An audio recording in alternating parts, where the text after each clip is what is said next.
All right, get those penis statues over here. Yeah. Okay, is Roger Daltrey in the chaplain outfit yet? Okay, there's your mark. This is what he does. Yeah, totally. Motherfucking goddamn orange peel beef.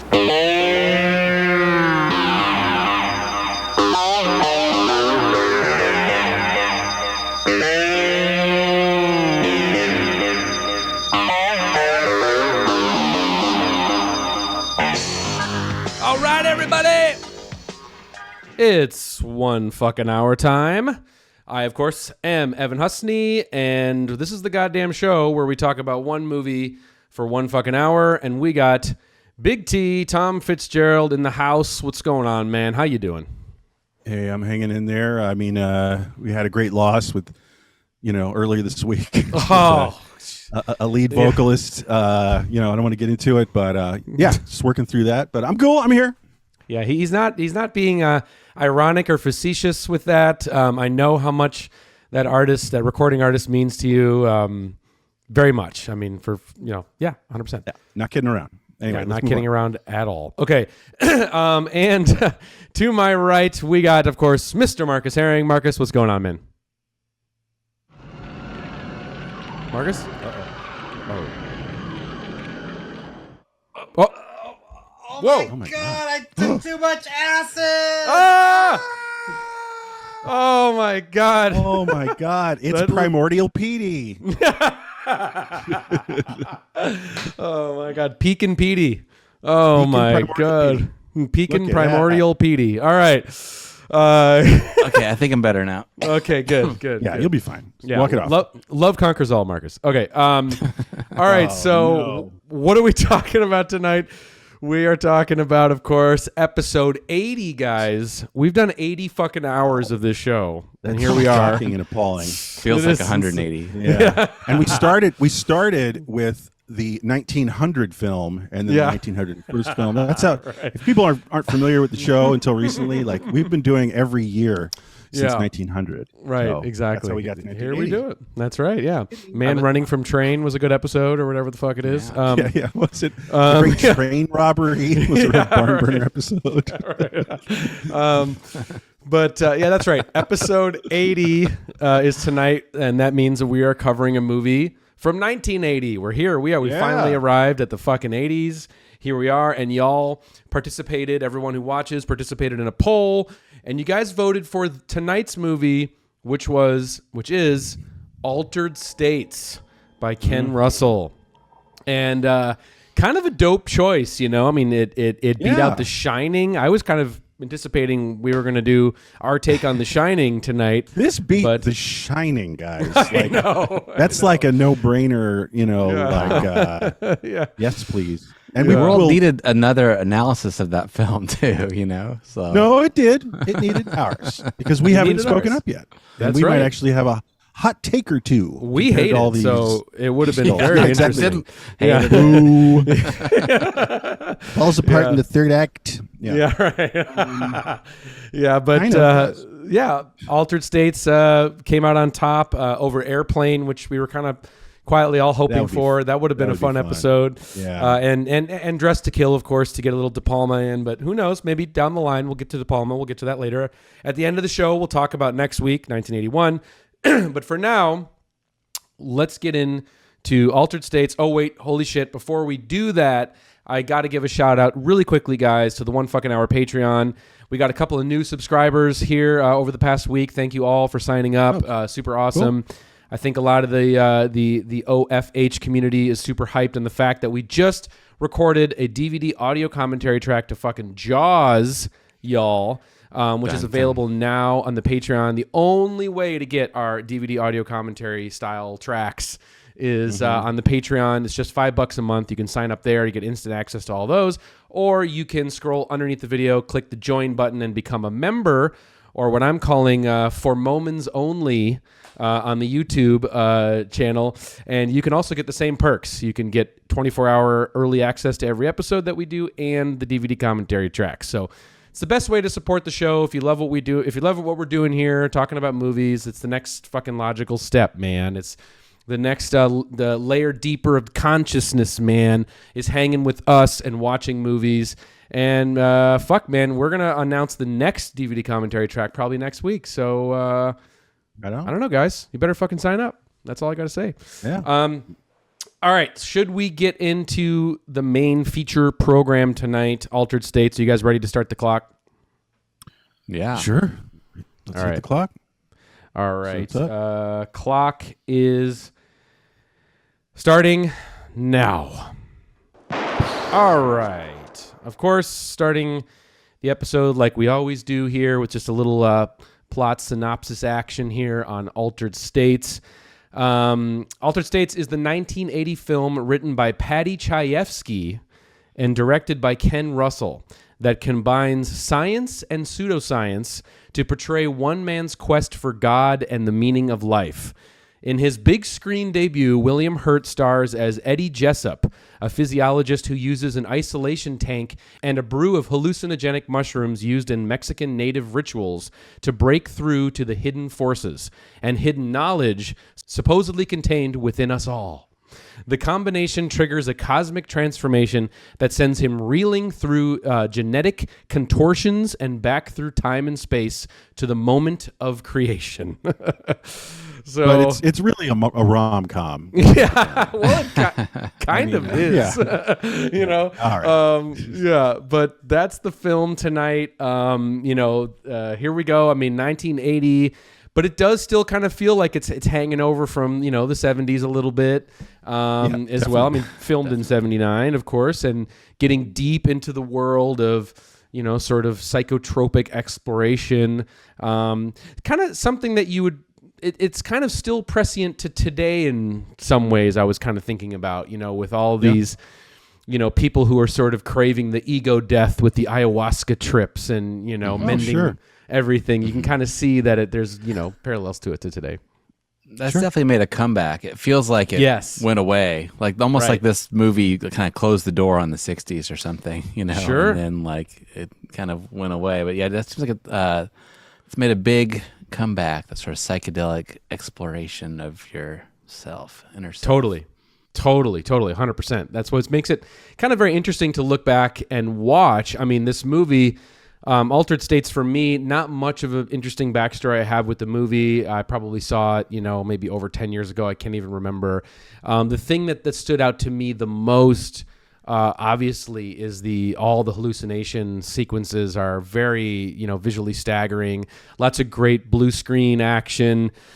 Crazy images, that you always think of when I close my eyes and think of this movie. I always think of the fucking guy crucified on the cross with the goat head with the 8 eyes and shit. It's almost like that Nirvana video. It is. It is. Or it's very one is it? Black Hole Sun, as well too. Yeah. Well, it all feels a little 90s grunge video, actually, but in 1980. Yeah, it's the cutting too. Real. I think. I'm sure they were influenced. I'm sure it did influence a lot of music video makers. The Gen 100%. Xers in the 90s. Yeah. Oh, it had to have been.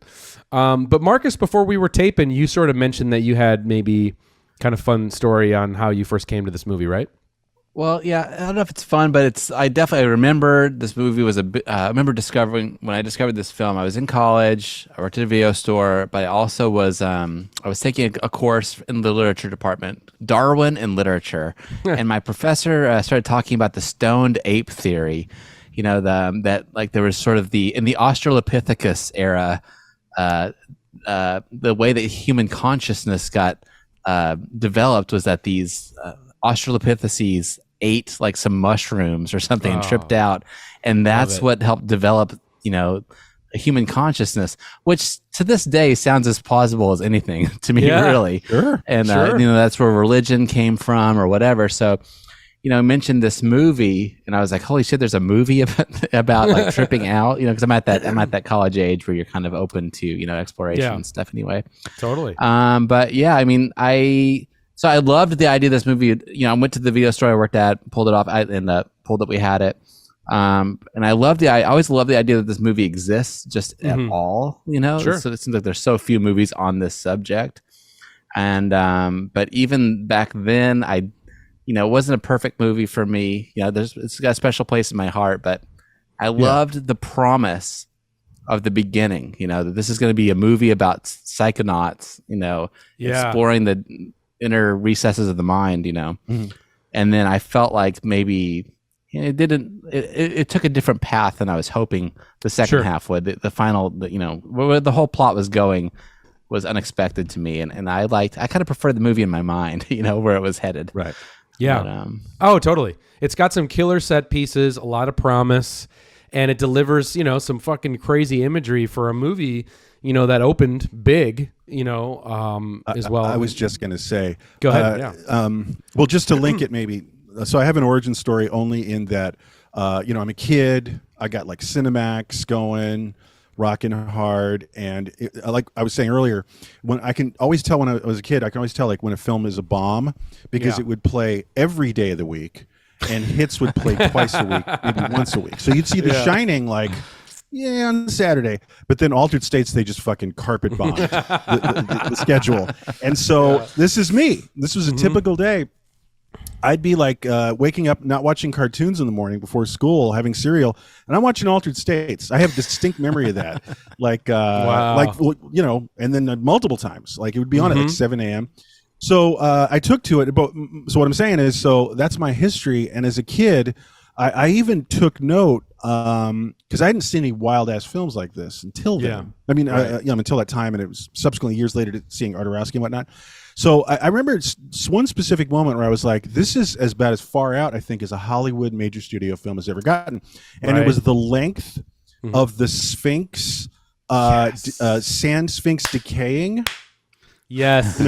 I have to just echo that real quick. Hit me. What's up? It's the thing that stuck out to me the most on the rewatch was how you're pulling it right out of my brain. The length of the scene of I don't know what you call it, the sort of like they're being petrified by dust. His wife is taking on a Sphinx like a nude posture, and he's lying on his side weirdly, and they're made of sand, and the sand decays, and I don't know how long it really is. It's long, but it is 10 times longer than what any normal major studio film would give that moment. That moment would usually get probably like 12 seconds tops. Yeah, you're right. But it lingers, and again, all I'm saying is, as a kid, I went like, oh, this is different. This is Far Out, because that's the thing when you get so used and conditioned by the rhythm of the scene cuts, how the movies flow, and even like The Shining, like has a more normal shot length on average. But this was, again, my example where that is not normal, and I'm pretty stumped. I don't think there's been Hollywood films that I wouldn't say take chances, but films that like almost indulgently and boldly just say like, yeah, this is kind of how the movie works for now. It's going to be 3 minutes of human figure decaying in sand.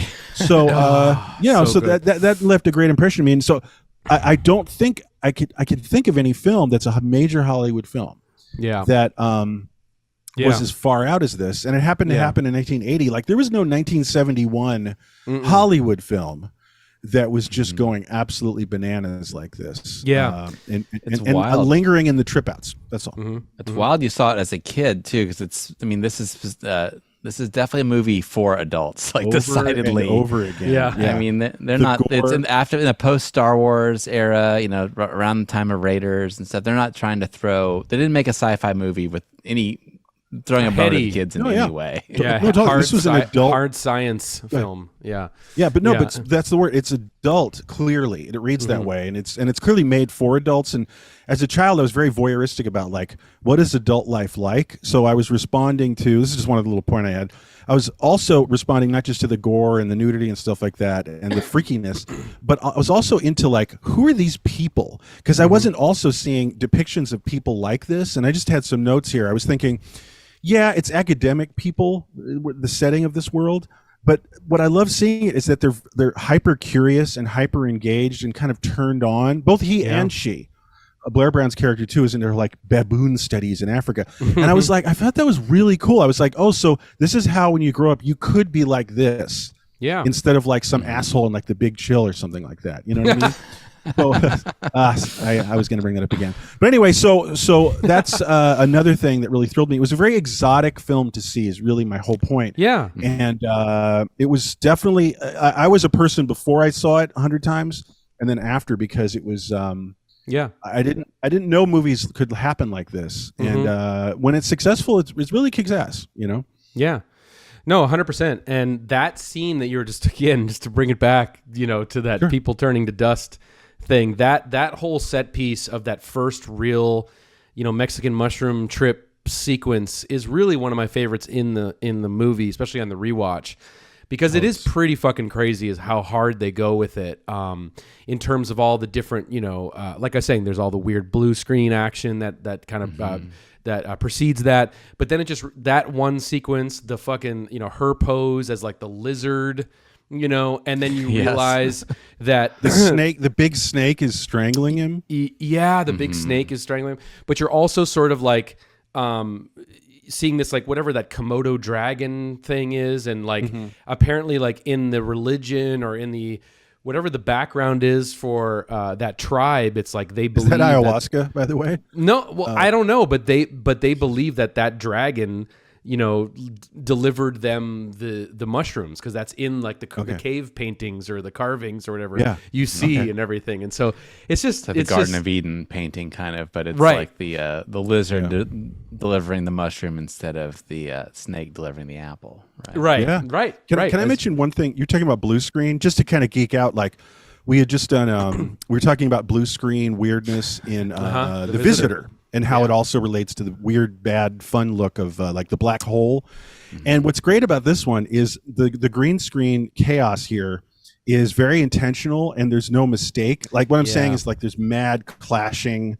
Like it's okay if like the blacks aren't as the right depth in the fore and the background, that kind of thing. Yeah. Because it shouldn't be matching because it's very subjective and proto music video-ish. And there's like 3 layers of green screen and stuff like that. So I found it almost to feel, just to put a button on this for me, is like it's like music video Kenneth Anger, kind of like the like 1980 it technology. Does feel that way. Yeah. With Kenneth Anger with a budget, Totally. Yeah, the flames. It does feel like the titles to Lucifer Rising in a way, the comping, and it is. I noted the Visitor too, because it's like that was done. The keying was done poorly in the Visitor, right? But it's done really well here. It's like I guess it's even sort of like a technological achievement of the day to get like the fine hairs to key and still be able to see them. And it does feel like it's about. There's music videos from the late '80s that have that sort of intense comping, like Zbigniew Rudchinsky or something would do Time Stand Still later. The Rush video for Time Stand Still by him. Feels like that.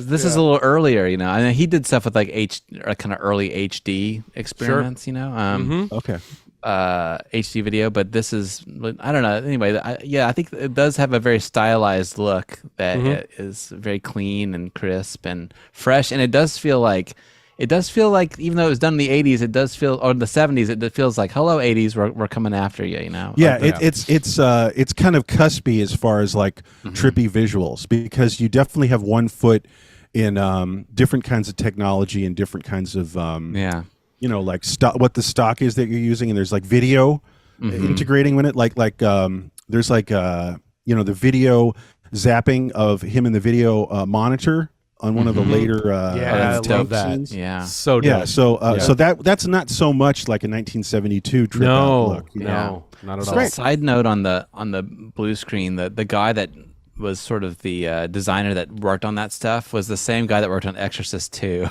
So there is, and it does, you can feel that similarity in just the look. The world's colliding.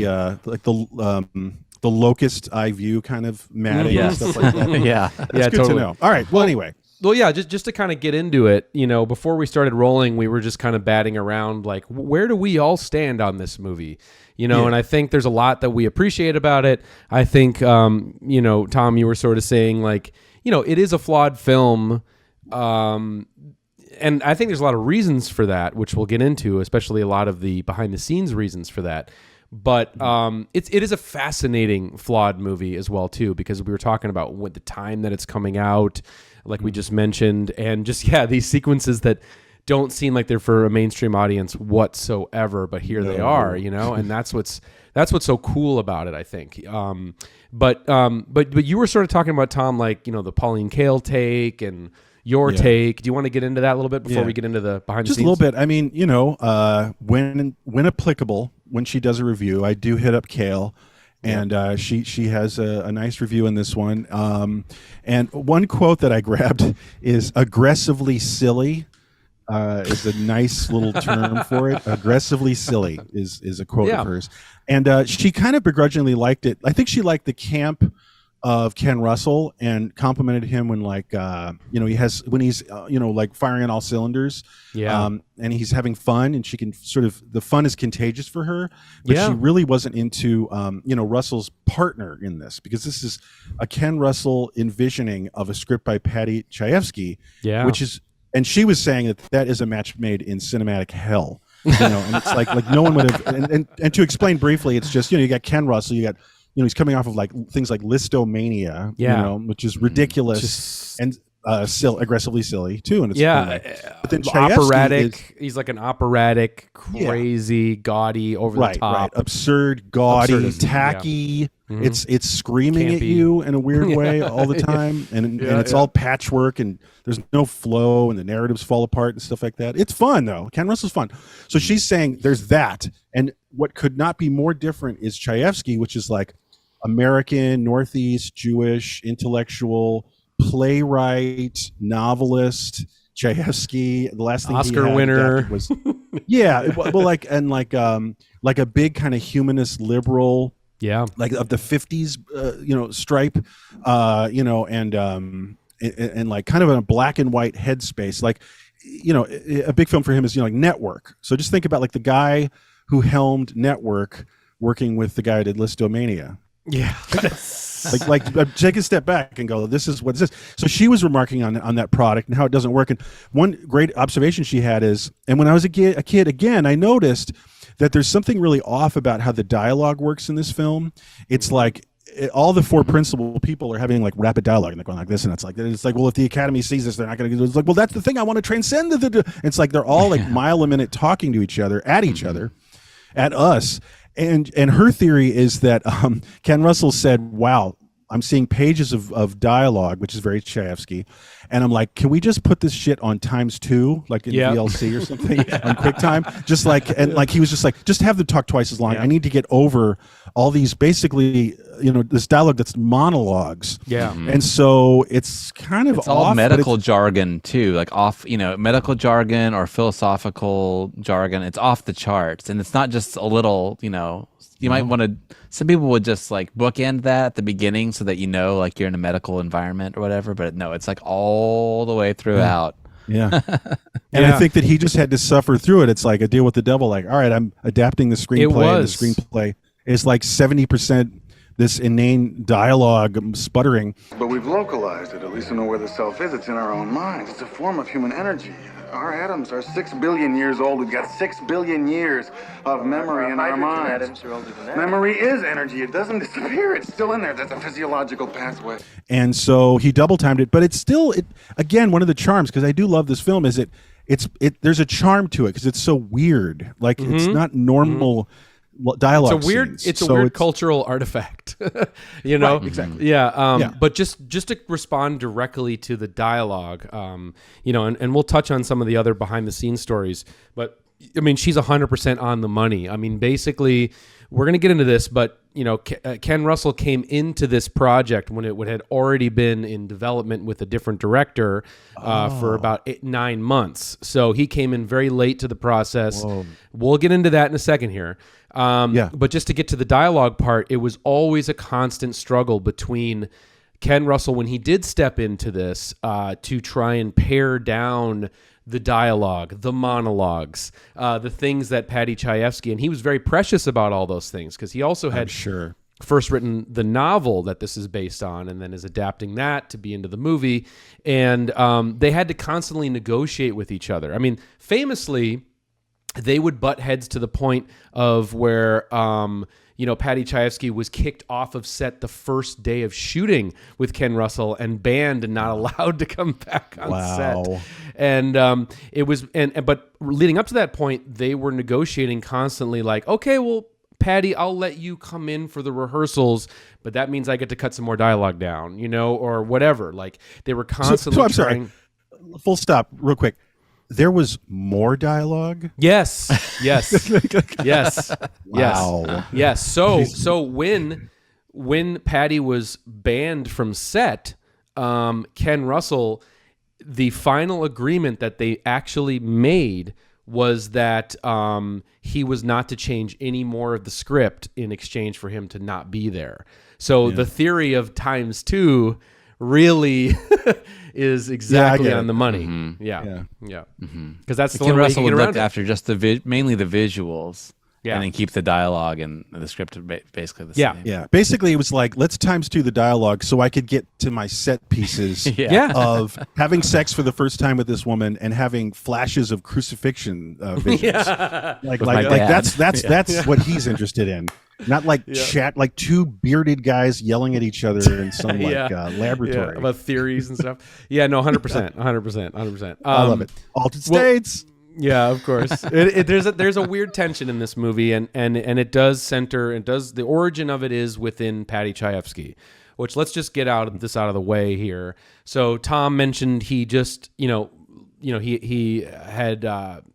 had written Network, which obviously he won the Oscar for. It was a big, huge smash hit. But shortly before the release of Network, he had basically begun discussions between his regular producer and collaborator. And oddly enough, Bob Fosse was in the room for these conversations, which is so crazy. Another theater guy. Patty's a theater guy, I'm sure they're friends. Yeah. So they were all talking, and they wanted to put together a movie that Dino De Laurentiis could produce because he had just done King Kong. So they started talking about this weird, wild version of doing a rehash of Dr. Jekyll and Mr. Hyde was the origin of it. Not a straight adaptation, but something that was, going to center around the concept of a doctor who's got inner turmoil and a scientist who wants to venture beyond, into something where, man knowing things that man is not meant to know, you know what I'm saying? And that was the general idea. I mean, in a way it is a Jekyll and Hyde, but for like late 60s psychedelic head trip people, Well, it is. Yeah. Exactly. I was kind of disappointed when I found that out because it does kind of explain the movie in a nutshell. Like, of course, it is just a retelling of Jekyll and Hyde, right? Because I was really hoping that the genesis of it came from like, John Lilly or those studies. I wanted that to be the spark. That it does, though, in part, not like some famous monsters stuff. No, I'm sure it's Lilly. It's a part of it. It's a mashup. It's a mashup of those ideas. So Patty wanted to work on this as a novel first. That was the idea. Make it a novel, circle back to a script, but first get a studio on board so they can provide backing so he gets paid to write it. And he was very expensive at the time because he just did Network. So Columbia signed on to this to do his next movie. And so he spent several months researching altered states of consciousness, and believing that solid research is going to lay this foundation, factual things are going to, he'll be able to build the story around that. Altered states meaning, anything that is a result from altered states of consciousness of like, a result from sleep or lack of sleep, hypnosis, drugs, meditation, psychedelic mushrooms, of course. And then just like what you said, Marcus, he was interested in the studies of John Lilly is what he really focused on. And for those who don't know, you want to take it? Oh yeah, no, just to clarify, like that, what I meant was like, if that was the genesis of the idea was to start with psychedelics and the movie could go anywhere, the ending could go anywhere. But if you're starting with it being Jekyll and Hyde, he's going to end up being a monster. Well, I don't know if it started that way. It's just, I know exactly what you mean, packaging the John Lilly idea. Yeah, I don't know, but meaning that it's gonna have to like conclude with the trope of the Jekyll and Hyde. Exactly. But It doesn't. Beyond everything we're saying. No, but here's the thing. Beyond everything we're saying, and we will at some point now or later get into this. So there's the promising start that Marcus has sprung on. Lily, then it becomes Jekyll and Hyde. It gets kind of horror. But then it gets really lame because the final note struck in this film. Do we want to just get into it? We can. I mean, I mean, let's put a pin in it just because I'm not quite there yet. And but yes, because it does have a lot to do with the pattiness of all of this. But Cool. but so basically, John Lilly, for those who don't know, he was a physician, psychoanalyst who pioneered the use of isolation tanks to study the inner workings of the mind. You know, he floating alone in a tank, shutting out the world and shutting out stimuli, you know, allows a person to go deep into his inner self. That sort of idea. I mean, he was taking acid and or LSD in 1964. Yes. Yeah.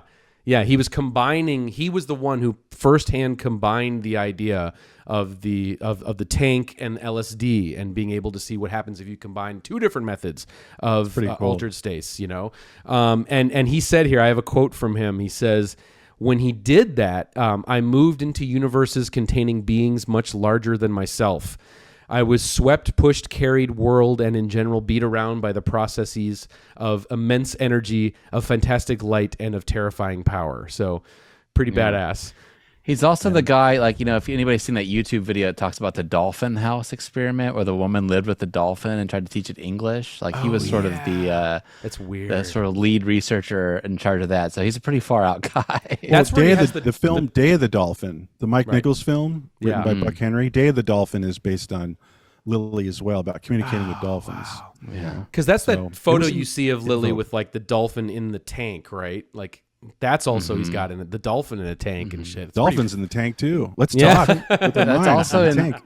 Seeing the tank. sequel to 2001 is all about dolphins and aliens and stuff too, right? And the Cold War. pretty- yeah. Oh, boo. But of course, You know Patty what? looked- That's the end of, or the soul of 2010 relates somewhat to that final note that we're not having fun with altered states. 100%. We'll get into that. So, okay. so just real quick, Patty looked into Timothy Leary.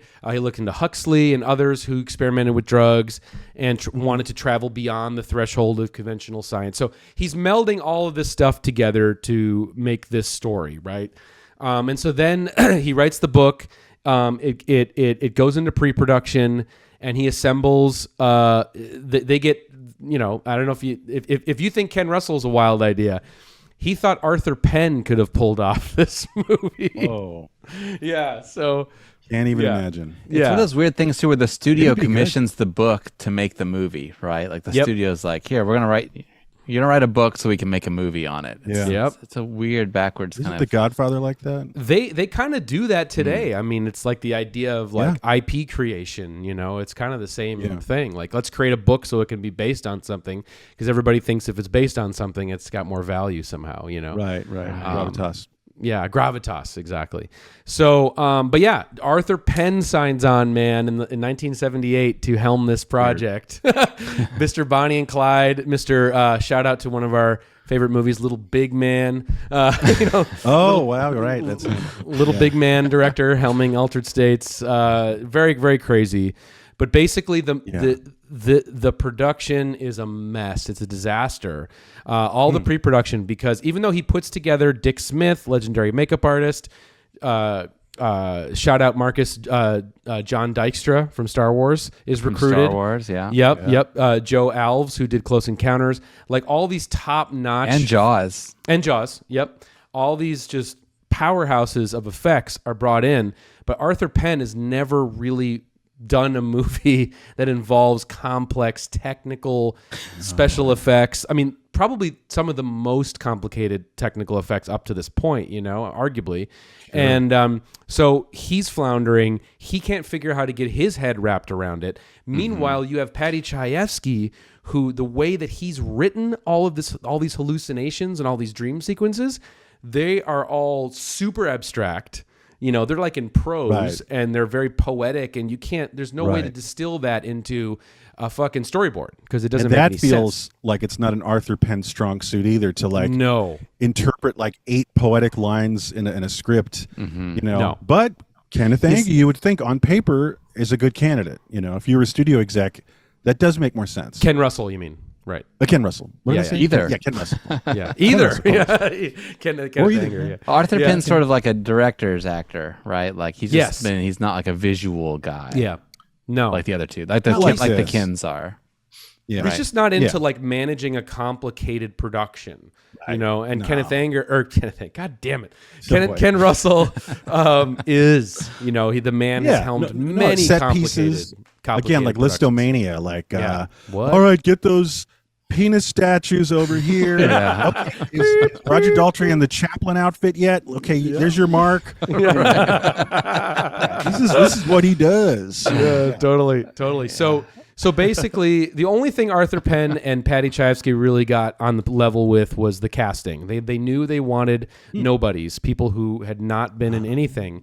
And this is William Hurt's first movie, as we mentioned. I mean, it's everybody's first movie. But not Bob Balaban. No, he was in Close Encounters. But it's and Midnight Cowboy and a shout out to right. Girlfriends too, which is that's like right. that's right. Someday. So he's the only veteran here. We love him. I mean, shout out to Parents too. I mean, he directed that. God. Yeah. Waiting for Guffman. Right. Yeah. But Blair Brown, you know, the other scientist guy, it's all their first time movies, whatever. But basically, the studio realized they needed a visionary to come in and figure out how all this fucking shit was going to work on screen. And so basically enter Ken Russell, man. And basically he comes in and just decides, you know what, we're going to reboot all this shit.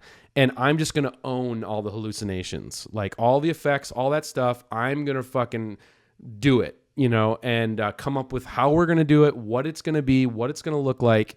And that's what he did, man. And he went to town on that shit. But meanwhile, like I was saying, he was trying to also scale down the dialogue and the density of wrestling the science with like 8 pages of dialogue. Yeah. And the mumbo jumbo and the jargon and, you know, because it was so dense. And, you know, and just to close the loop on Patty and Ken, I mean, they just saw the movie in 2 different ways, and it led to a huge blow up. Basically, in that scene you were talking about, Tom, where Blair Brown talks about the baboons and her passion about the baboons, you know, and like researching that. It was in that sequence when Ken Russell gave her the direction of playing the scene in different ways because he wanted to maybe have different options in the cutting room. Like, here, play this scene a little tipsy and see what it looks like if you play it a little tipsy, because then it might have a little more humor to it, you know, instead of being so fucking straight. And Patty did not like that. Yeah, dry. He did not like that. He pulled the actors aside and gave him his own direction. And Ken was like, hell nah, and kicked his ass off set. And that was it. You know, and then Patty removed his name from the movie. He uses a pen name in the credits. So Sidney Aaron, I think. That's right. Yeah. Wow, it's that acrimonious. Jeez. Oh, he won't talk. He didn't talk about it ever after all this. So he completely disowned it. What was his idea of altered states? Like, altered states, people talking in rooms for 2 hours, man. What is he envisioning this film to be? You know, right? Because that's what network is, more or less, is people talking in rooms. It works for network, but anyway. Well, this really gets into the ending. I mean, we should talk about that because that is kind of how. Time. Let's go. Are that you is ready? kind of how he sees I'm it. ready. Go to talk about the ending. Bring us there. Oh, okay. Well, so all right. So even as a kid, again, I'm watching this film and it's far out, and you're wondering like where this is all going as a film and in the narrative of the scientist. Like, where are we? What are we going to hit for the ending? Like, you know, what's the note struck? And it always felt, I wouldn't say it's a cop out. Sometimes I would call it a cosmic cop out. But basically, cosmic it pulls cop out. Yeah. Cosmic cop out. But it pulls it, or another way, it like pulls the rug from under you. And I look at it this way: it's like imagining if 2001 ends, you know, with you know, like a yuppie like hugging his dead parents or something like that. Yeah. Like, you know, like the astronaut at the end of 2001, like, Dad, this is the hug I've never had. And actually, this is my point. I remember thinking of the lame ending for Altered States when I saw Contact in the 90s with Jodie Foster, because it's another film where it gets very far out, time travel, wormholes, transcendence of like the bounds of, Earth and being a human. And then she's just like, oh, you know what? It was good to see Dad again. I don't know if you guys are familiar. You guys familiar with Contact? Totally. No. Yeah. I am. I saw it in the theater. Yeah. Wow. Boom. Totally. Yeah, nice one. X-Files Anyway, can get so that yeah, way, it's that too. kind of thing. It's that style, and I feel that this is the first film that does it. And this is a larger narrative about like baby boomer sentimentality and attitudes. Now, what I mean is, my last little dumb example is, it's like Jim Morrison turning up on the Wonder Years or something like that. It's like it's like someone as cosmically far out as Jim Morrison, right? And of course, someone that far out, like he has to die young. It's like, forget it. Like instead of growing old and like going, you know what, man, this is a beautiful house me and my woman made, and I love my kids.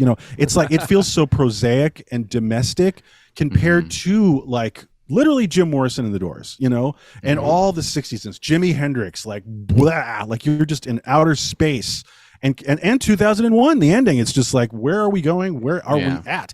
And this, and I felt that this film grounded so much in this it hinted at a yuppie attitude that was growing in the 80s. Totally. Because all these freaked out people in their 20s and teens, boomers from the 60s, like they're like starting to have families and starting to have kids, and they're rearranging their value system to being more like a big chill kind of yuppie thing, where it's just like, let's just move up north and get that cottage instead of like fighting for workers' rights in Spanish Harlem, or freaking out and going to an all-night club and seeing like, post-punk bands or something like that.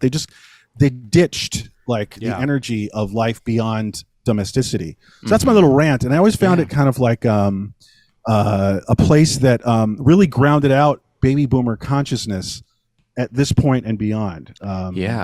Well, on top know of what that, I'm they tell it and don't show it either. He's like, he ditches the kids. The kids kind of pop in at some point in the middle of the movie, then you never see them again, Dude, right? I'm always thinking, and Hale did the same thing. Who's watching the kids right now? Yeah. Right. Yeah. I know. Yeah. She actually says, like, she answers the phone like, it might be the kids calling. Like the 8-year-old where? kids are calling. Yeah. But they're like, he's like, he spent like 9 years away from them. He's estranged from his wife. I know. Apparently, you have to really focus on the movie to grasp that part of it too. Yeah, and the time jump. But he's like, even though the kids aren't here right now, I just realized how important you and them are to me. Yeah. I guess. Well, the last thing I'll say is that, to your point, 100%, it's like to build your ending on like, it's all about me and my woman and our family, to build that on what has so far not been any kind of love story, or specific, or even more so, like the greatest love story of all time. You could have that story, where it's this incredible time transitioning love story that's boundless and does shake the foundation of the universe. This love story, but these guys just look like it was a marriage of convenience. Like, you want to shack up, and like we're both kind of doing our postgraduate studies now, and we're in the same city. It's like they don't seem like wild about each other. Totally. And to your point, it would have to be the greatest love story of all time to rescue him from his fate, which is like this unprecedented moment where like he reverts to being an ape and then to like a pile of goo. Yes. But then her true love saves him from that. He should be like the Fly, like Cronenberg, The Fly or something, just like, tragic. Just dispense into nothing. He should become sand and blow away. Good point. But really it's this powerful love that we never witness or feel in the movie. And that saves him from like a sure fate of just complete obliteration within his own mind. Weird. Yeah. So can I answer why it's in there? You love it, right? You're going to defend it. I love it, man. Love conquers all. The ending. You're here for the ending. It does remind me of Adaptation when he's like, and true love will win in the end. You know, it's like, it's a Hollywood movie, Hollywood ending. You know? It is. Yeah. It's true. Quick shout out to this issue of Cinefantastique that I was able to dig out of my magazine box for tonight. That's very cool. This has an extensive article chronicling the fraught behind the scenes production of this movie. Very in detail, several pages. I Like the highly writer recommend. was on set, like eyewitnessing all this. I mean, it's just interviews with everybody, talking about it, and Fantastic. cool. kind of I gotta the grab person that. who represents it's a great that you should get on eBay. Everyone should get a copy of this. Word. The person who sort of is telling the Paddy Chayefsky sort of side of the story is his producing partner, that guy I mentioned, Gottfried. And they talk about the ending a lot in this article, and they talk about how the ending is present in both the novel and the film. And Okay. you're asking, how does Paddy Chayefsky see this movie? There was a fundamental difference in how he sees the movie and how Ken Russell saw the movie, even the themes. But Paddy Chayefsky does not consider his story a sci-fi story. He's always was pushing against the conventions of sci-fi, and even down to that's kind of why you see like when you see the deprivation tank, it's just kind of like a flat black box. He wanted it to feel that way, which I can get behind. I think that was a good choice. Yeah, but cool. he saw this movie as a love story. That's how he always saw Wow. the material. Whether that's more present in the novel, I don't know. But Gottfried, his producer, says, he's a quote, he says, "I guess that Paddy as a writer really believes that the only act of faith that has any significance is love." And he was defending the screenplay as filmed. "It's not the most profound thought in the world, but what are we without love? The ending works despite the fact that it doesn't have the kind of intellect that the rest of the film has, but I like the simplicity of it at that point. I think it would be a mistake if we got more profound." That's what the producer says. However, the article goes on to talk about how in most of the preview screenings of Altered States, people laughed that fucking ending off the screen and were chuckling at the ending because of how ridiculous it was. It's corny. Yeah, it's so corny because it comes out of nowhere, And yeah, and so just to kind of just really quickly, the way that Ken Russell sees the movie is totally much different. He sees it about a man who is exploring the dangers of science and how he literally is ripping open the book of Revelations, and by doing so becomes his own sacrificial lamb. This is a quote from Ken Russell. Like the great artists of Mahler and Beethoven, all the great composers and the great painters as well, I suppose he is trying to get in touch with the process by which greatness is thrust upon him. But what he does not realize is that he's trying to uncover answers to questions that only God can answer. And that's that goes with what you're saying. Like, he should be fucking turned to dust. Go ahead, Marcus. More of a 2001, et cetera, kind of headspace. Right. That is very Ken Russell. Chayefsky won the ending. Go ahead, sorry. Yeah. Oh, just that approach is very Ken Russell. Like, you just think his entire history of his career was reimagining biopics of famous composers from his early years, like at the BBC, doing like kind of like reenactment documentary films of like of guys like Elgar and other composers, and then just that kept going with Listomania, whatever. That was his whole thing, was like stories of men and their art, and that's sort of like Ken Russell too. He's just very into his own creativity and his art. Not that he hasn't done like a love story before, but that seems to be his main through line of his work, is like just a man and his work, and that's the relationship that he's interested. It would be too corny in for telling. him, Right. And to be But clear, I guess he got stuck with it. The ending. Go ahead. just to be clear, Paddy won in that case with the ending, Right. because the agreement that they settled on when they booted him off set was no more changes to the script. So that was it. So they got stuck. They got stuck with the ending. Right. Interesting. I'd love to see what yeah. Russell had That makes considered sense. for the ending. Well, I mean, this is Russell's first like Hollywood movie too, right? He was making films over in England before, so he's probably still figuring out the system and how it works. And is this his only Hollywood movie too? I mean, his career took like a big dive after this, right? Well, he had still a made huge- films, but He had a to a huge lesser flop. degree. He had a huge flop just before this, Valentino. Like, he was pretty much written off completely. That was He was another Hollywood thing. He was a box office poison, so it was a big risk even for the studio to get involved with him. It's probably And really cheap for them too. He needed Right. They said the reason he got it is because he was interested and available. That's it. There He you says go. AKA cheap. Yeah. he said he was the I was thinking- 27th. That he was the 27th choice. is literally what he was for this. Wow. I bet Yeah. Well, he Oscar said that was as a on that joke, list. but Yeah. probably true. But it's something like that. Yeah. Maybe. What do you think about going on the positive tip, bringing up some killer set pieces? Because we Sure. like this film. Yeah. It might seem like it's not. I was just going to offer up a killer set piece. I think maybe Russell's best work is the transformation into the Quest for Fire-ish hint. Quest for Fire-ish little ape man that goes a lurking in the middle of the night. I think that's killer filmmaking. What do you guys think of that scene? I love the zoo set piece. Dude. I think that there's a lot of poetry in that, and there's also a lot of humor in it too. And the idea that he's squaring off with a rhino and it's fucking crazy. That's really cool. I really love that, and I love the image of him staring into the zoo gift shop where he sees all the little stuffed animals and everything. I remember great. those little trinkets at the zoo. I had a giraffe one. It's like this molded plastic, and it's got kind of a fuzz on the outside. And I remember the fuzz peeling off. When I saw those in the rewatch, I was like, "Oh, I want those. Sick. I want that monkey." Sick. Yeah. That monkey, yo. Yeah. So it's and cool. there's so much poetry. There's something about he's grabbing some water, and it's glinting off maybe moonlight or something, and it's just a really nice composition, and it's very exhilarating. It's very exciting, and he's yelling at dogs and climbing up the sides of buildings. It's like a whole other film.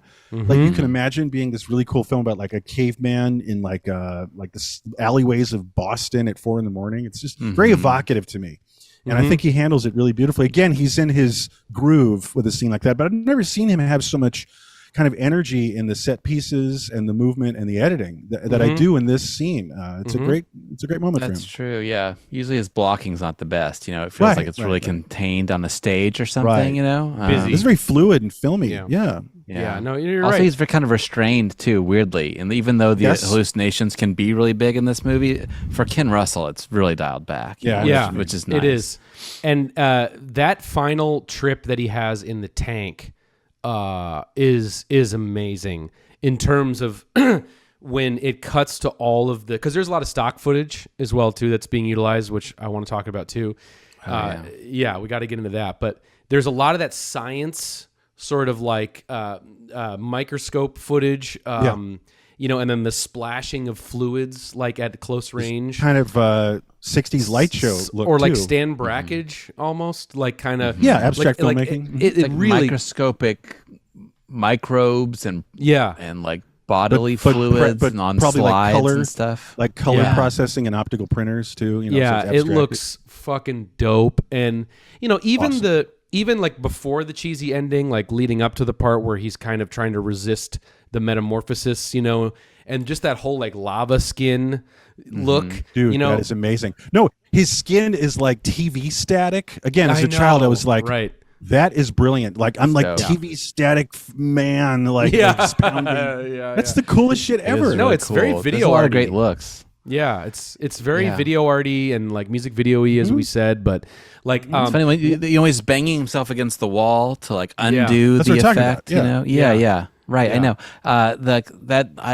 Speaking of music video, that's what they do at the end of that Aha Take on Me video, when the guy is illustrated with pencils and stuff. He's bangs himself on the wall to make it stop. Interesting. Weirdly iconic. It is iconic too, and I like that it is in a mundane setting. This otherworldly thing is happening in some in a living room. mid-sized railroad apartment. Yeah. Yeah, I do love that because it kind of brings it home to a way you can kind of imagine yourself doing that. Right. Yeah. It is sort of like you're tripping out your house. Make it stop. Exactly. It's somebody's house. It's a party, and you're like, "Where's the bathroom?" Going down this endless hallway. But there is that's amazing. But there is a lot of kudos to give to Ken Russell on managing all of the effects and the process of that, as I mentioned earlier, because he had Dick Smith, who is one of the most legendary From Little makeup. Big Man. Yeah, shout out. He was brought in. He was brought in, for this, and part of the whole pre-production process and showing the executives. Oh, by the way, we should mention the studio pulled out weeks before they were supposed to go into production, and they had to switch it over. And in a matter of 48 hours, Warner Brothers picked it up. So literally, this movie had 800 reasons not to exist, and it does. Yeah. So it's crazy. But anyway, So one of the things that they used to get Warner Brothers on board at the 11th hour was showing all the makeup stuff that Dick Smith had done. He'd done a lot of test shoots. You can actually see it on YouTube. It's out there, all the test stuff that they did. Because that one suit, that he's kind of struggling in, was like a big set piece, I guess, that they had. But Ken Russell was smart enough to know, just real quick, he was smart enough to see that shit wasn't going to work in 1980, as much. And he had to create some sort of distancing with creating another layer of, grain and video and static. Different aesthetic. Yeah. Just put something pass. over it to make it to hide the fact that we're kind of looking at this Got it. basket case looking. Yeah, they're processed in a computer, so it's like early computer effects. Yeah. Right. Which is No, really but what you're dope. saying is it's a little more. Did we not see this guy in an Eraserhead T-shirt? Yes. On the set. Marcus found a Ken Russell T-shirt, Ken Russell photo where he's wearing an Eraser T-shirt, and my point of that is I could see this old dog. I just said dog. That's weird. But this old dog is not trying to be hip, but seeing how cool Eraserhead really is. Do you know what I'm saying? He probably was thinking this is going to look a little too 1968. There it is. That's a great picture. But my point is, I could see him saying, "Look, I just saw Eraserhead, and it's 1980, guys. I don't want this to look like 2001 trip sequence quite. I want to get another layer and make it a little more quote unquote punk rock Dynamic. And I think that was whoever thought of TV static." Yeah. And videotape transmission, as a layer, an aesthetic layer. That's a masterstroke because it does move it very far from the 10 years previous of freaking out imagery. Yeah, Definitely. I just wanted to say just real quick about those microscope effects of body plates and stuff too, of bodily fluids and stuff that, or protozoa or whatever. It's on message too, because it's they look like cosmos of stars or something, when you're looking at those microscopic things that really scaled up. So micro and macro meeting. Yeah. So, but it's in aligns with the text of the film too, because it's you're looking inside yourself for the cosmos kind of thing. Sure. Which I love that sort of marriage of the effects and the concept. philosophy. Yeah, totally. Yeah. The blue screen stuff too. I mean, it has a staggering amount of blue screen shots in the. I can't remember the number, but it's a lot. And I guess Ken Russell's kind of learning on the go too, right? Yes. It's his first blue screen movie. Oh yeah. And he brought in his production designer because the Close Encounters guy split. He was like, I don't get it. Fuck all these people.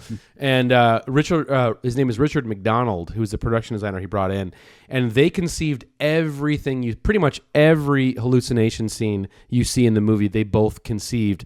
And I guess the way they did it is they got drunk every night and shouted ideas at one another over bottles of Chianti. So that's how all of this was put together. But real quick, before I'm looking at the clock, we got to talk about this because this was one of the cool finds in the Cinefantastique article. And Marcus, you also earmarked this as well, because there was some controversy on set as to how Ken and Richard were conceiving the hallucinations from some members on the crew who were I don't know, regular acid takers, Okay. because they felt that the sort of approach they were taking was much more of the sort of quick cut, it's not really acidy that much. There's a few things that feel acidy, but it's not genuine to the experience, I guess, of acid. It's a common complaint I've had too with films that they never seem to capture it. I might appreciate the aesthetic that they've carved out, but it doesn't ever seem to really capture the experience on film. So one person that I was astounded to know was part of this production, which I did not know, was a man named Scott Bartlett. Tom, does that ring a bell? The film. Oh, Tom, of course. Yeah. Off Oh, on. yeah. Off on. Yeah. Off on. So part of that would be on EXP TV, right? Yeah. I'm sure. Yeah. Yeah. So Scott Bartlett was an advisor to the film, and he he had basically worked for 6 months on the movie, coming up with different imagery. And one of his sequences has stayed in the film, which is actually a great sequence, which is the stock footage of the bodies like in hell, and it looks kind of like crazy. Which is very Kenneth Angry, Lucifer very, very much so, very much so. Yeah. And so you said he did a short film. Scott Bartlett is known for a short film he made called Off On, which has been called one of the most faithful representations of an LSD trip ever made. And he says, quote, in the article, their vision for the mindscape was Judeo-Christian, Freudian, and bombastic.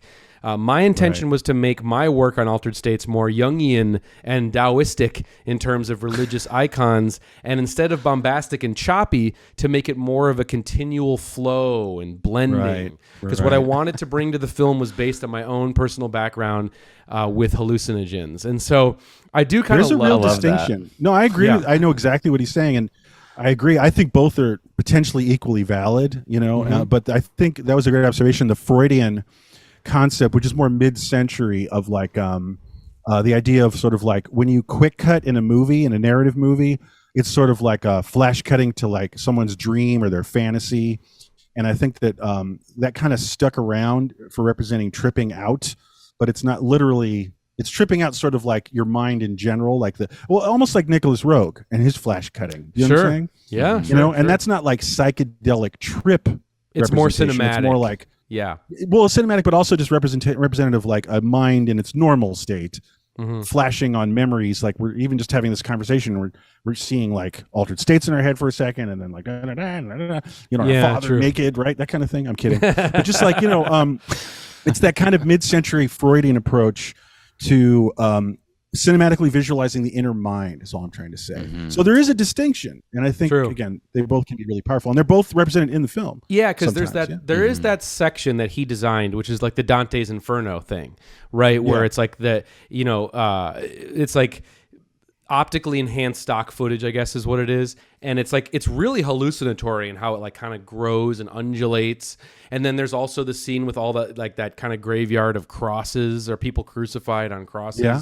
That's kind of like solarized in a way or whatever. So that's the only hallucination in the film that is not designed by Ken Russell and his production designer. It feels sort of drifty and connected and flowy, and things are dissolving between moments, and there's like overlays of circles that are like focusing your attention here and there instead of being like cut to this, cut to that, cut to this. It's less hard cut. Yeah. Right. And the lamb one, it's like it's like cut to the knife, cut to the lamb's head, cut to the book, blood. It is more chocolate ice cream, in front of some daisies or whatever. Like when they're eating the chocolate, when they're eating the chocolate ice cream in front of the daisies or whatever. Is one of the other kind of poppies. Yeah. Poppies. Yeah, okay. Right, yeah, whatever. Yeah, can I make one observation about like maybe this is a little not ideal for me, but I kind of wish the music was electronic synthesizer / rock.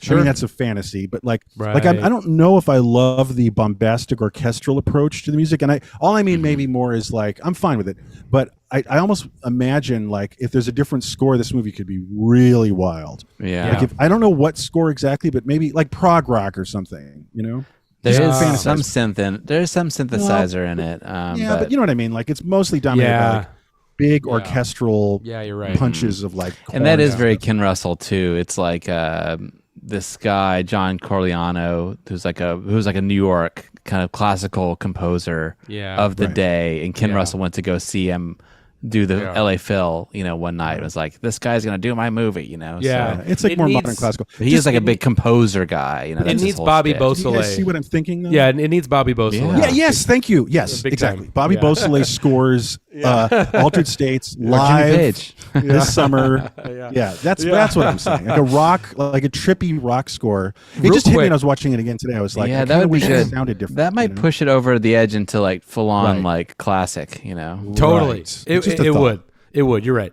Real quick, maybe we can end on something that we all kind of like about the movie is that first chunk in New York City, when we are in the late 60s And Love it. William Hurt's really shining in that sequence, and they're hanging out with each other. Light and My Fire's Light playing My at the party. Fires at the party. Yeah, That's like that was so on the nose, like a Ben Stiller movie or something like the. Yeah, but this is 60s, 1980. man. It wasn't. No, I know, but it it's wasn't just dated then. It made me laugh nonetheless. yeah, it is, and it's like I don't know if anyone would really look like William Hurt in 1968 or whatever. Like he with that kind of like penisy haircut that he kind of has. I don't know. Quite the haircut, maybe. But Yeah. He was a straight-looking guy in the 60s. Sure. That's what guys look like that a lot. Love Especially Bob college Balaban's people. look in this movie too. Dude. I mean, Yeah. like everyone's dad like looked like him, and it's great. Yeah. And he's killing it. But I just love that little that little sequence when Same here, exactly. Yeah. I kind of wish there's, it actually has sort of the most humanity. It Like, does. like he's so weird, William Hurt, as a character. But like, there's there's a warmth from everybody else. Like the wife of Bob Balaban, who's pregnant. Like, she's very much like bringing a lot of like human energy to it. Totally. And she's like, "Did you hear they're breaking up?" Like, I wanted a little more of that. I think another thing that it's always good to have contrast in your work. Where I think that if the more human and more lived in and more natural certain scenes feel, the weirdness kind of resonates better, because the film is tonally kind of like more of like William Hurt's head more than anybody else's. Yeah. You know what I mean? You almost Kinda said John cold. Hurt, and I'm always sort of disappointed that it's not John Hurt. They are kind of similar, yeah, for sure. Hurt. But I But, agree with uh, what you're saying, Tom. Yeah, For sure. I'm just saying, like the film's kind of cold and distant, and he's kind of cold and distant, and it was nice to see that early New York Yeah. City party scene warmth. Yeah. So right. I'm with you on that. Where he's kind of bringing a little broadcast news energy, more so to the character, and he's not so fucking Crowded, lively wound up tight. rooms and Yeah, people. exactly. All right, y'all. Well, I guess that's it for this episode. Boom. We left some on the table, but we got some Yeah, good stuff. I mean, 1 fucking hour in altered states. I mean, look, it is a mixed bag, but like we said, man, it has definitely some of the crazier set pieces you're going to see in a movie of that era, hands down. So in a Hollywood film, in a Hollywood film, it's like a popcorn starts Friday. I know. Movie. Yeah, 100%. Think about that. 100%. So there we go. That was that. Great choice, everybody. Thank you for picking that one. Always good to chew on that, a movie like that. We like your taste, guys. We do. I mean, I got to shout that out for a second, because You literally often surprise us. Dude, I've been looking at this lineup of movies we've been covering that y'all been picking over the last like 7 or so weeks. It's been a run of bangers. It's been more than 7 weeks, but lately it's been extraordinarily banger, and so we And lately more surprising too. I would agree. Yeah. So, but that's a good segue into what next week is going to be, everybody. This is going to be a tough one. So again, we've seen movies win with just one vote, and there's hundreds of y'all that are voting. So it's not like, it's just between 13 people or something. Like this is critical that you get your shit in. So definitely, this is how it works. Y'all been with us for this ride so far, but in case you don't know, if you're watching this right now within the first 24 hours of its airing, you'll be able to participate in the poll by going to our Instagram profile at 1 fucking hour. Click on the stories, and there's a poll, and you click on one of the options. I've actually seen a lot of people racing over from YouTube to sign up who have just like Instagram accounts for this only purpose, who didn't have them before. So definitely get in there, get into the vote, because this is going to be a tough, close race. Okay? Yeah. This Warning. was, I'll just say this was very fun to pick the titles. Yeah. And it was hard because at first I thought like, ew, 1981, get me the fuck out of here. Like, was anything good? And then we just went like, whoa. And these are all bangers that I could see winning. Yeah. More than usual. Totally. I agree. So I don't know what it's going to be next week, but our fate is in your hands. So get over there right now and vote. Here are the 4 options. We're going to get into what the episode might be like if you pick it. All right. Option number 1. Oh boy. This is another kick at the can for Brian De Palma. Didn't fare so well last week, but for Dress to Kill. But this movie, and Carrie didn't win. That's right. So he's back for a third chance. That's right. Yeah. He's tied with Robert Altman, I guess, for most losses in our polls. But this Brian De Palma film, one of his best. It's a killer film, lots of style, incredible set pieces, good performances. We're talking 1 fucking hour on Blowout. Tom? Oh, I'm not the biggest De Palma fan. That's clearly stated on the record. But I love this one. Every time I see it, it's like it's a joy. I saw it in theater when I was a kid. Blew my mind. Everything works. I liked Philadelphia sleaze. I thought that was like a nice surprise. Like it's not New York City like Times Square, but like Philadelphia's Times Square. You know? And like it's really gruesome, very dark. John Lithgow kills it. I could watch 2 hours of him fiddling with like processing audio and matching like still frames and like all that tech. Talking about the flashback earlier to his previous career. That's a great set piece. This movie's awesome. I'm sorry.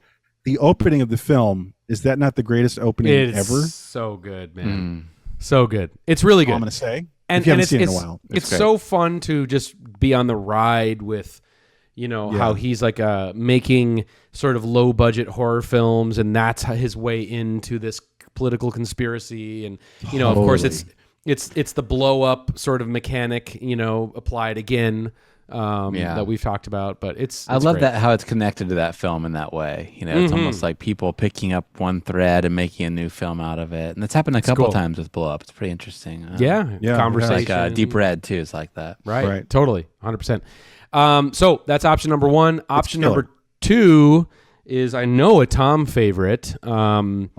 And we've mentioned it on the show already once before. And you shouted it out. Tell us what 1 fucking hour on A Quest for Fire would be like. Yes. I saw that in the theater too. Well, yeah, I mean, when I saw it in the theater, Quest for Fire, I immediately thought of the big set piece we were talking about earlier in Altered States. And I mean, do I have to say more than it's 2 hours of the life of cave people? It's just cave people. No language. Grunting. Everyone's naked. Everyone's murdering each other. It's insane. It's awesome. Yeah, Quest for Fire. It's Quest for Fire. I mean, I think that would be a real hip choice for us to do an hour on. I think that'd be real cool. So, yes. Shout out to anyone who's voting on that one. That'll be really cool. But that's got to contend with option number 3. First, I think, ever consideration for this director on this show. We're talking a real fun one here. 1 fucking hour on Escape from New York by John Carpenter. John Carpenter, Kurt Russell. I love the sort of really kicks the 80s kicks into full force. It's a budget action movie. Yes. You can kind of imagine how you might shoot something like this because you can see the edges of the production, but he's such a good filmmaker that you are totally caught up in the story and just the ambiance and vibe and tone.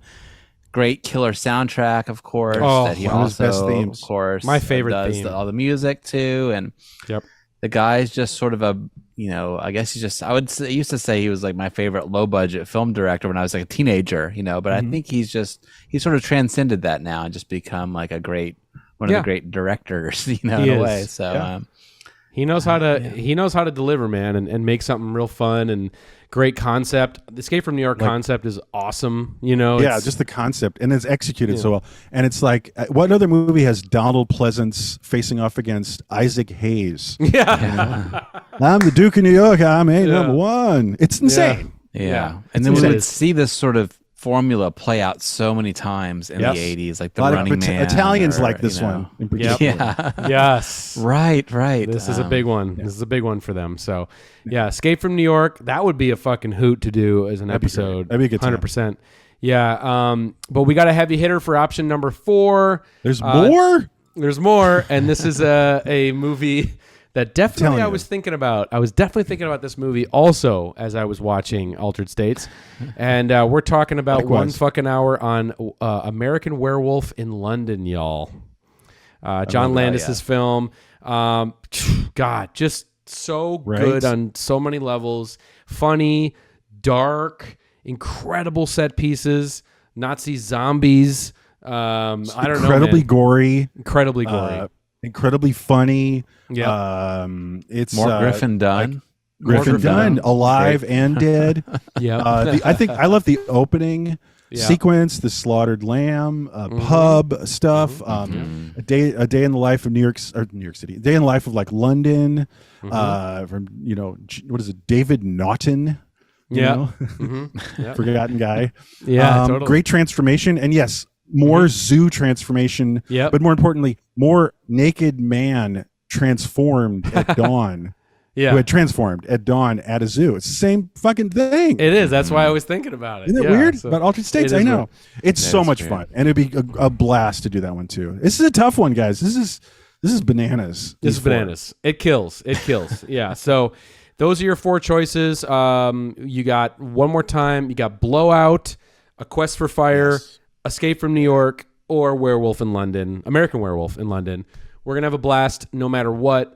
Pick one of those movies. Right now, if you're watching this in the first 24 hours of the broadcast, go to @1fucking-hour on our Instagram page. Vote now. And again, just real quick shout out. If you have not yet signed up for the 1 Fucking Hour Patreon, can't recommend it enough because we're going to be hitting a bunch of different awesome audio commentaries. There are also some maybe rumors of more bonus episodes. We're going to talk about that a little later. But so you want to get on there, $5 a month. You can download our audio commentary tracks, get early access to every episode, or scroll down under the video, click join, and become a Momen. Because this shit is for Moments only, brah. So do one of those things. It's the best way to support the channel. Leave a comment or subscribe and hit the bell and all that stuff too, right? Oh, do all that shit too, because guys, we are, I think, around, we're about 1,600 subscribers on YouTube. Wow. Once we get to 2K, man, we're going to do another fucking live stream as well. So definitely we're going to want to hit that subscribe, and we'll do another live stream. Some themed episode of some kind like we did. Maybe a movies we hate, we'll run it back. Who knows? We'll do something, but only at 2K. More of those. Always more of those. Endless. So, all right, everybody. Yes, it is. But of course, we can't leave y'all without your what is it again? Your Momen. That's right. Of Zen. All right, everybody. We will see you for 1981. Man, you guys got fucking heavy burden on that one, but we will see you, and we'll see what happens. Take care, everybody, and see you next time. Bye-bye. Bye. Hey man, maybe you better get me out of here. Come on, Walter. I thought you always liked selling anyway. Well, Walter, forget about the shower. Just get dressed. Do you feel okay, Walt? Never better, Dan.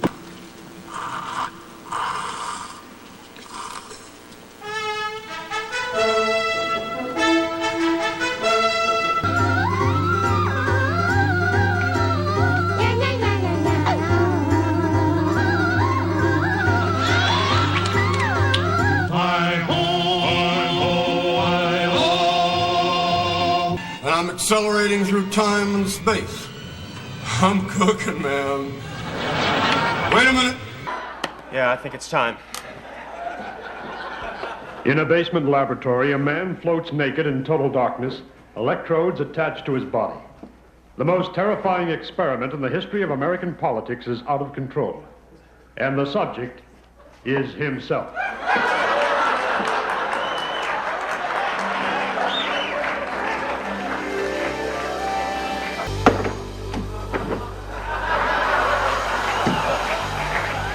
Let me make this perfectly clear.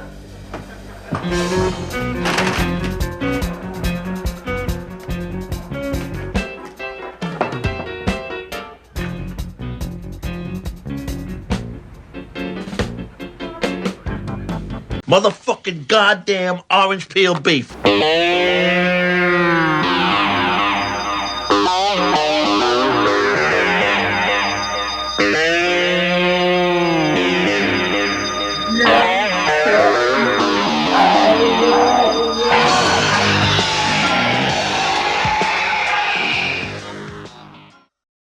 That was wicked, man.